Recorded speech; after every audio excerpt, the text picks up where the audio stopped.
Items provide a lot of utility. Some can reinforce an existing part of your build, where others add new abilities. What you decide to toss in your item slots is important. There's a huge range of tools available. Some are highly conditional, others are great for everyday use.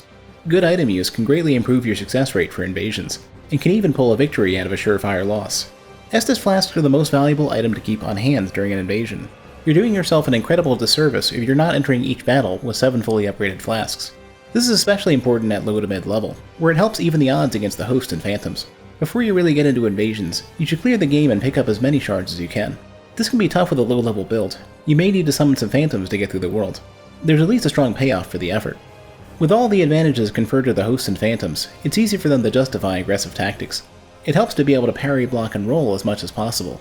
Using a green blossom before diving into a group of players can save you from being overwhelmed. The extra stamina can also help with aggressive play, if you can separate out the host or a phantom. Throwing knives allow you to quickly deal small amounts of damage at a distance. They're great when you can't get close to your opponent and don't have time for crossbows or other ranged weapons. As the damage dealt is incredibly low, you'll find that they're best for opponents who are retreating with very little health. Firebombs are great for sneaking in some extra damage at mid to long range. They're especially good if you've learned how to throw accurately while unlocked. You can hit an enemy way outside of lock range, which is great for whittling down a player before they're close. This is also good for players who are trying to escape. You can finish off a player when no other attack will reach. Black firebombs deal a good bit more damage than a regular firebomb, and they have a large blast radius as well. You can easily toss them into a group of players and hit everyone at once.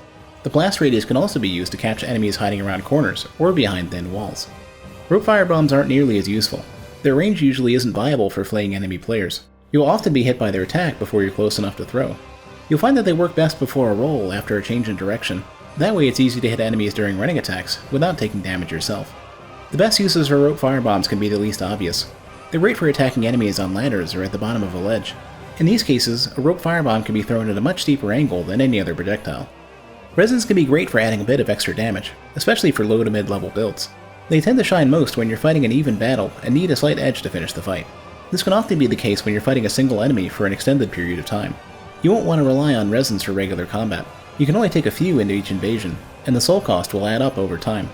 If you can't use the extra damage to seal victory, then you're wasting a precious resource only to return to square one. This is especially true if enemies are playing defensively.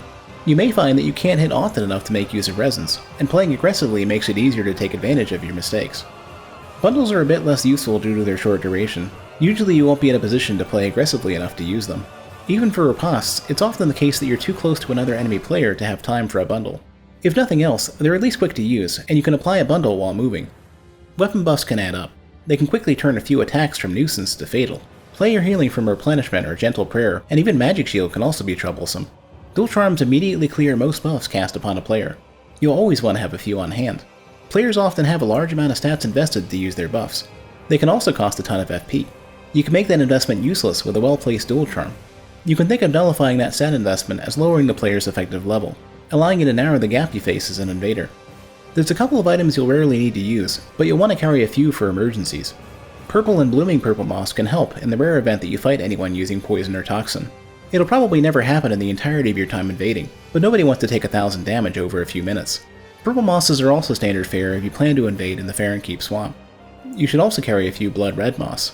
They'll help immensely should you come across a bleed build.